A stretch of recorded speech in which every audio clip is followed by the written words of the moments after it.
थोड़ा सा डिटेल में प्रिंट रेवोल्यूशन के बारे में और प्रिंट रेवोल्यूशन का ब्रॉडर सोशल पॉलिटिकल और इकोनॉमिक इंपैक्ट क्या था, हम ये देखने वाले हैं इस यूनिट में। तो बेसिकली एक बात तो समझनी बहुत जरूरी है कि print revolution changed people's perspectives and had a significant impact on society. Print revolution ने पूरी तरह लोगों के परसेप्शंस को चेंज कर दिया। क्यों? क्योंकि प्रिंट रेवोल्यूशन के बाद रीडिंग मटेरियल और बुक्स ये बहुत ज्यादा एक्सेसिबल हो गई और इसके कारण लोगों में जागृति पैदा हो गई। इसके कारण एक नया थॉट प्रोसेस लोगों में आने लगा और वो नया थॉट प्रोसेस ही सोशल चेंज, सोशल रिफॉर्म का पहला स्टेप बना। सो it became had a significant impact on society and its working and functioning and features. तो एक तो सबसे बड़ा इसका इंपैक्ट ये था कि एक नई रीडिंग पब्लिक बनने लगी, एक नई रीडिंग पब्लिक आ गई। प्रिंटिंग जब स्टार्ट हुई, जब गटनबर्ग प्रेस फैला, बुक प्रोडक्शन इंक्रीज हो गई, प्रिंटिंग बहुत सिंपलीफाई हो गई, उस टाइम पर उसने बुक्स की कॉस्ट को रिड्यूस कर दिया। Printing reduced the cost of books. तो जैसे जैसे बुक्स की कॉस्ट रिड्यूस होने लगी, बुक्स बनाने के लिए जो टाइम लगता था और जो लेबर लगती थी वो भी काफी कम हो गई। The time and labour for book production also came down obviously, क्योंकि गटनबर्ग प्रेस काफी इजीली बुक्स को प्रोड्यूस कर देती थी, टाइम कम लगता था, लेबरियस भी नहीं था और इसके कारण बुक्स कम कॉस्ट में आने लगी, टाइम और लेबर कम लगने लगा। इसके कारण books began reaching a wider audience. तो जो पहले बुक्स नहीं पढ़ पाते थे, जो कॉमन पीपल होते थे, जो ज्यादा बुक्स एक्सेस नहीं कर पाते थे because they did not have that much money, so because books became cheaper, क्योंकि बुक्स सस्ती हो गई, वो भी अब बुक्स का जो लुत्फ है वो उठाने लगे थे। ठीक है, तो ये बात हो गई बुक्स की रीडिंग पब्लिक में कैसे इंक्रीज आया। इस टाइम पर एक नया रीडिंग हैबिट भी डेवलप होने लगा, एक नया रीडिंग हैबिट बनने लगा लोगों में, specially amongst the common people. आपको पता है एलीट लोग तो पहले ही काफी बुक्स पढ़ते थे, बुक्स पढ़ने की हैबिट एलीट लोगों में, एरिस्टोक्रेट्स में, जो बड़े बड़े लोग थे उनमें तो बहुत पहले से आ चुकी थी, लेकिन कॉमन पीपल में ये हैबिट अभी तक नहीं आई थी, क्योंकि मैंने आपको बताया है कि पहले बुक्स महंगी हुआ करती थी। लेकिन प्रिंटिंग के बाद जब गटनबर्ग प्रेस का गठन हुआ, जब वो वर्क होने लगी और जब उसने प्रोडक्शन स्टार्ट किया, तो रीडिंग हैबिट कॉमन लोगों में भी डेवलप हो गई। पहले जो था reading was restricted to the elites and common people mainly adopted oral means for spreading knowledge. क्या है, वो पहले ओरल मीन्स ही फॉलो करते थे, common people oral means he follow करते थे। बेसिकली वो ओरली एक दूसरे से बात करते थे, बैलेड्स पढ़ते थे, बैलेड्स पढ़ते नहीं रिसाइट करते थे, कहानियां सुनाते थे, वो मुख से बोलते थे, लिखित वो कुछ नहीं करते थे, लिखित वो नहीं पढ़ते थे। तो कोई व्यक्ति आता था, उनका कोई गैदरिंग होती थी, एक बंदा आता था, वो कुछ रिसाइट करता था, कोई पोएम रिसाइट कर सकता था, कोई स्टोरी रिसाइट कर सकता था, बैलेड रिसाइट कर सकता था। तो ऐसी ऐसी कहानियां, चीजें वो सुनाते थे, बोलकर सुनाते थे।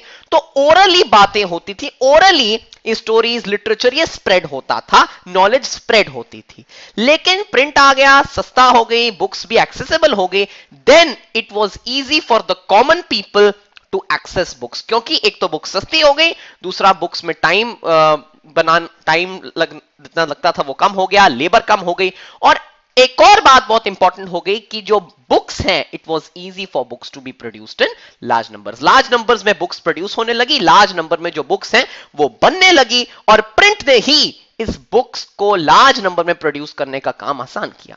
तो बेसिकली इस पीरियड में प्रिंट रेवोल्यूशन का एक और मेजर इंपैक्ट ये था, एंड ऑफ द डे हमें यही समझने को मिलता है, दैट अ हियरिंग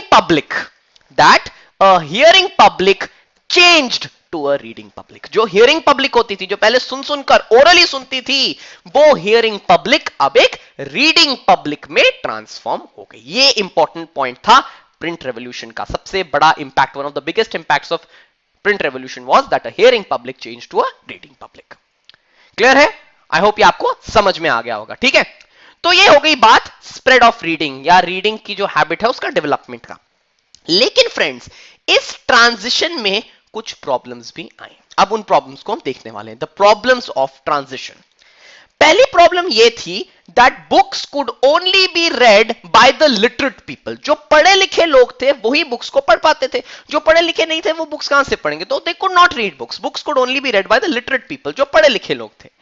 लेकिन प्रॉब्लम तब आई जब हमें यह पता चला कि the rates of literacy in Europe were very low up till the 20th century तक लिटरेसी रेट्स जो यूरोप में थे वो बहुत ही कम थे, काफी लो थे, तो ऑब्वियसली ज्यादातर लोग बुक्स नहीं पढ़ पाते थे। तो हालांकि बुक्स एक्सेसिबल होगी लेकिन वो पढ़ नहीं पाते थे। But those who could not read, they enjoyed listening to recitations. जो खुद नहीं पढ़ पाते थे उनको कोई पढ़ाता था, जिसको पढ़ना आता था वो पढ़ता था और वो सुनकर उसका लुत्फ उठाते थे। So those who could not read, they enjoyed listening to recitations, and books were printed with popular ballads and folk tales bearing rich illustrations and pictures. Books को प्रिंट किया जाता था जिसमें पॉपुलर बैलेड्स और फोक टेल्स होते थे, लोक कथाएं होती थी जो लोगों को सुनी सुनाई याद रहती थी। लेकिन जब उनको प्रिंट करके बनाया जाने लगा तो उस टाइम पर पिक्चर्स, इलस्ट्रेशंस, फोटोज जो कि हम हमेशा बुक्स में ढूंढते रहते हैं वो भी प्रिंट होने लगी। तो इसके कारण लोगों में इंटरेस्ट जाग गया। हालांकि वो पढ़ नहीं पाते थे, जो पढ़ नहीं पाते थे वो पढ़ भी नहीं पाते थे, लेकिन वो पिक्चर्स देख के उनमें वो इंटरेस्ट जागने लगा था। Moreover, these books were read out and sung to the public. जो बैलेड्स होते हैं वो पोएम्स होती हैं जो एक स्टोरी बताती हैं, तो वो गाकर सुनाई जाती थी, और जो फोक टेल्स हैं वो पढ़ी जाती थी पब्लिक में एट वेरियस गैदरिंग्स, टाउन्स में, विलेजेस में, वहां पर ये पढ़ी जाती थी लोगों के लिए। लोग आकर पढ़ते थे ये चीजें, सुनाते थे ये चीजें, और पब्लिक बैठकर ध्यान से सुनती थी। And even though they were not literate, they could enjoy the beauty of print. तो एक इंपॉर्टेंट ट्रांजिशन इसमें इंपैक्ट आ गया, एक और इंपॉर्टेंट इंपैक्ट आ गया। एक और इंपॉर्टेंट इंपैक्ट प्रिंट रेवोल्यूशन का ये आया फ्रेंड्स कि oral and print culture became intermingled. Oral culture और प्रिंट कल्चर, जो पहले ओरल कल्चर था, है ना, अब वो प्रिंट कल्चर के साथ मिंगल हो गया, मिक्स हो गया, and print material was orally transmitted. जो प्रिंट मटेरियल होता था वो भी अब ओरली ट्रांसमिट किया जाने लगा। क्लियर है? आई होप आपको ये अच्छे से समझ आ गया होगा, राइट? तो ये हो गई बात प्रॉब्लम्स ऑफ ट्रांजिशन और कैसे उनका सोल्यूशन हुआ। अब हम देखने वाले हैं फ्रेंड्स कि कैसे सोशली भी एक बहुत ही सेंसिटिव सोशल इश्यू को भी प्रिंट कल्चर ने अफेक्ट किया। अभी हम वो पढ़ने वाले हैं, ठीक है? And that was religious debate and the fear of print. अब प्रिंट ने फ्रेंड्स रिलीजन पर भी एक बहुत बड़ा प्रभाव डाला। बेसिकली जब प्रिंट आ गया, आपको पता, जब प्रिंट आ गया तो it became easy for people to circulate their ideas and express them. अब क्या हो गया, उनके लिए इजी हो गया, लोगों के लिए इजी हो गया कि अगर उनके कोई व्यूज हैं, उनके पॉइंट्स हैं, उनके आइडियाज हैं, वो खुलकर उसे लोगों तक, सोसाइटी तक पहुंचा सकते हैं, ठीक है? तो उनके लिए ये इजी हो गया। So it became easy to express your opinion.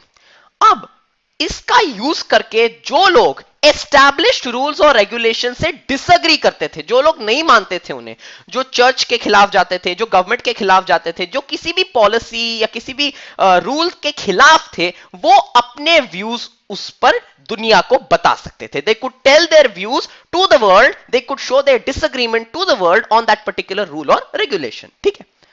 तो इस कारण because of this reason some people were not happy with the coming of print.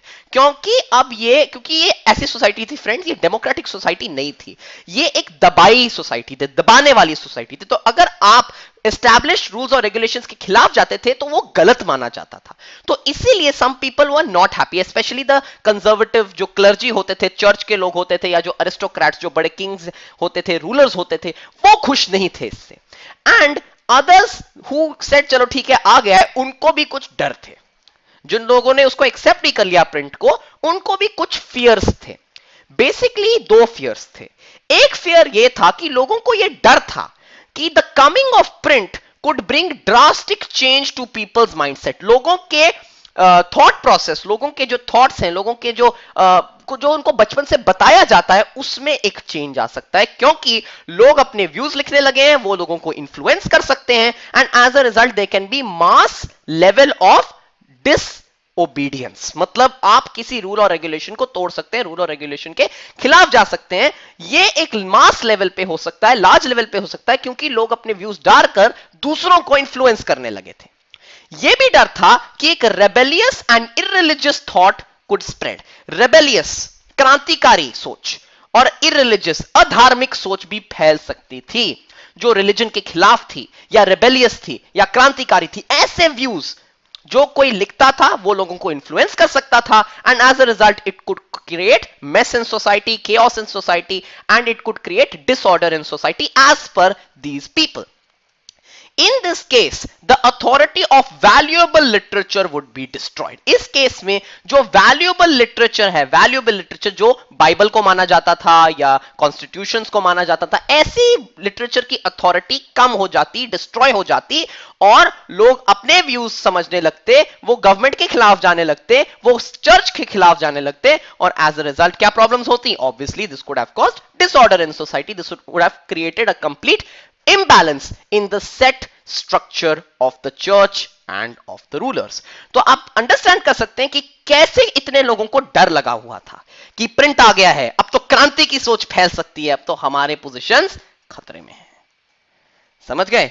So all these reasons led to widespread criticism of newly circulated printed material. लेकिन ये सब नहीं करते थे friends, वही करते थे जिनको अपनी कुर्सी खोने का डर था, ये जिनको अपनी पावर खोने का डर था, जिनको अपनी पोजीशन खोने का डर था। क्लियर है? आई होप आपको ये समझ आ गया होगा। ठीक है, इसका एक बहुत अच्छा एग्जांपल हमें देखने को मिलता है, और यहां हम एक बात करेंगे एक बहुत ही ब्यूटीफुल केस के बारे में, जहां पर चर्च रिफॉर्मेशन का बिगिनिंग हुआ, and that was Martin Luther and the Protestant reformation.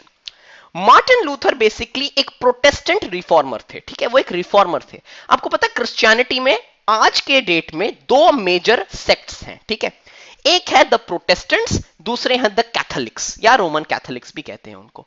तो पहले क्या होता था, मेनली जो है ये रोमन कैथोलिक, जो रोम के रोमन कैथोलिक चर्च थे, वो ही क्रिश्चियनिटी को ज्यादातर डोमिनेट करते थे। लेकिन 1517 में, बेसिकली 1517 से ये स्टार्ट हुआ, 1517 में एक लीडर थे, एक रिफॉर्मर थे, एक सोशल रिफॉर्मर थे, जिनका नाम था मार्टिन लूथर। और मार्टिन लूथर ने 95 थीसिस लिखे। थीसिस आपको पता है, अगर आप पीएचडी करने जाएंगे ना, तो आपको किसी टॉपिक पे थीसिस लिखना होता है, आपको एक रिसर्च रिपोर्ट तरह की लिखनी पड़ती है। तो उन्होंने ऐसी 95 थीसिस लिखी, जहां पर उन्होंने पूरी तरह रोमन कैथोलिक चर्च के प्रैक्टिसेस को क्रिटिसाइज किया। पूरी तरह रोमन कैथोलिक चर्च की जो प्रैक्टिसेस थी उन्हें क्रिटिसाइज किया। इस थीसिस की प्रिंटेड कॉपीज बहुत ज्यादा स्प्रेड की गई। They were reproduced in large numbers and read. पूरे यूरोप में इनकी बहुत सारी कॉपीज प्रिंट की गई, पूरे यूरोप में स्प्रेड की गई, पूरे यूरोप में वो पढ़ी गई। और एक बहुत बड़ा इंसिडेंट फ्रेंड्स यहां ये हुआ, जो इस पिक्चर में भी मैंने डिपिक्ट किया है, कि अ printed copy of this thesis was put on a church door in Wittenberg. Wittenberg भी यूरोप में एक जगह है। विटनबर्ग के एक चर्च डोर पर, वो भी एक कैथोलिक चर्च डोर पर ये थीसिस की कॉपी लगा दी गई, और उन्होंने चर्च को चैलेंज किया to debate his ideas. The church was challenged कि आप मार्टिन लूथर के रिफॉर्म्ड आइडियाज पर डिबेट करें। ठीक है, तो friends ultimately this led to a series of events, जहां पर क्रिश्चियनिटी में लार्ज रिफॉर्म्स आए, रिलीजियस रिफॉर्म्स आए, स्ट्रॉन्ग रिलीजियस रिफॉर्म्स आए। Ultimately this led to the Protestant Reformation. Protestant Reformation का गठन हुआ, और प्रोटेस्टेंट रिफॉर्मेशन बेसिकली एक रिफॉर्मेशन मूवमेंट थी फ्रेंड्स, जहां पर प्रोटेस्टेंट्स, जो आज के एस्टैब्लिश प्रोटेस्टेंट्स हैं, उस टाइम उनके पास इतनी पावर नहीं थी। तो बेसिकली कैथोलिक चर्च में रिफॉर्म्स लाए गए, कैथोलिक चर्च के खिलाफ जाया गया, उनके प्रैक्टिसेस, उनके कुछ बिलीफ्स के खिलाफ जाया गया, और अल्टीमेटली एक नया सेक्ट का गठन किया गया जिसका नाम था द प्रोटेस्टेंट सेक्ट, और ये Protestant Reformation, it led to the Protestant Reformation. Clear? I hope आपको समझ में आ गया। यहां बेसिकली फ्रेंड्स ये समझना सबसे ज्यादा इंपॉर्टेंट है कि यहां प्रिंट रेवोल्यूशन का क्या इंपैक्ट था। प्रिंट रेवोल्यूशन ने एक बहुत बड़ा इंपैक्ट प्ले किया यहां पे, क्योंकि लार्ज नंबर्स में ही मार्टिन लूथर के थीसिस की कॉपीज बनी। मार्टिन लूथर के थीसिस की कॉपीज जब बनी, तभी तो रिफॉर्म आया, तभी तो लोगों में जागृति आई, तभी तो ये आइडिया स्प्रेड हुए। And this has the biggest impact. You can see how a simple print culture has been used to completely reform the thought process of people with regards to religion. तो आप देख सकते हैं कितना ज्यादा impact पड़ा। Clear है? I hope आपको ये समझ आ गया होगा। और अभी हम चलते हैं इस यूनिट के लास्ट पार्ट पर, जो है print and dissent. Friends, dissent word का मतलब होता है जब भी आप किसी एस्टैब्लिश्ड रूल या रेगुलेशन के खिलाफ जाते हैं। जैसे मैंने अभी रिलीजन की भी बात की, सिमिलर वे में जब भी आप किसी एस्टैब्लिश्ड रूल या रेगुलेशन के खिलाफ जाते हैं तो उसे डिसेंट कहते हैं। अब प्रिंट ने डिसेंट का काफी ज्यादा प्रमोशन किया। लोग जो एस्टैब्लिश रूल्स और रेगुलेशंस के खिलाफ होते थे उन्होंने अपने व्यूज एक्सप्रेस किए, मैंने आपको पहले बताया हुआ है. So print initiated varying views of faith amongst people in the 16th century and beyond. 16th century और बियॉन्ड में फेथ के रिगार्ड्स में लोगों के पास जो जो व्यूज थे, भिन्न भिन्न व्यूज थे, डिफरेंट डिफरेंट व्यूज थे, वेरिंग व्यूज थे, उसको इनिशिएट किया प्रिंट ने, क्योंकि प्रिंट के द्वारा ही लोग अपने व्यूज एक्सप्रेस कर पा रहे थे. इसका एक एग्जांपल हमें दिखता है इटली के एक मिलर के द्वारा. इटली के एक मिलर थे जिनका नाम था मानोक्चियो. मानोक्चियो इटली के एक मिलर थे, और मिलर जो आपको पता है मिल के ओनर थे, मिलर थे, और ये बुक्स पढ़ना इन्होंने शुरू किया जो उनकी लोकेलिटी में अवेलेबल थी. उन्होंने बुक्स पढ़ना, प्रिंटेड बुक्स पढ़ना शुरू किया जो उनकी लोकेलिटी में अवेलेबल थी. ठीक है, ये बुक्स पढ़ के उन्होंने बाइबल को अपने हिसाब से री इंटरप्रेट किया. उन्होंने बाइबल को अपने हिसाब से री इंटरप्रेट किया and he made his own views of God and creation. उन्होंने अपने व्यूज बना लिए गॉड के रिगार्ड्स में और रिलीजन के रिगार्ड्स में, क्रिएशन के रिगार्ड्स में. बेसिकली इन्होंने अपना ही एक इंटरप्रिटेशन रिलीजन का बनाया, पर्सनल इंटरप्रिटेशन बनाया. जब ये बात रोमन कैथोलिक चर्च को पता चली, जब ये बात रोमन कैथोलिक चर्च को पता चली तो वो गुस्से से उबल पड़े. दे वर एनरेज्ड.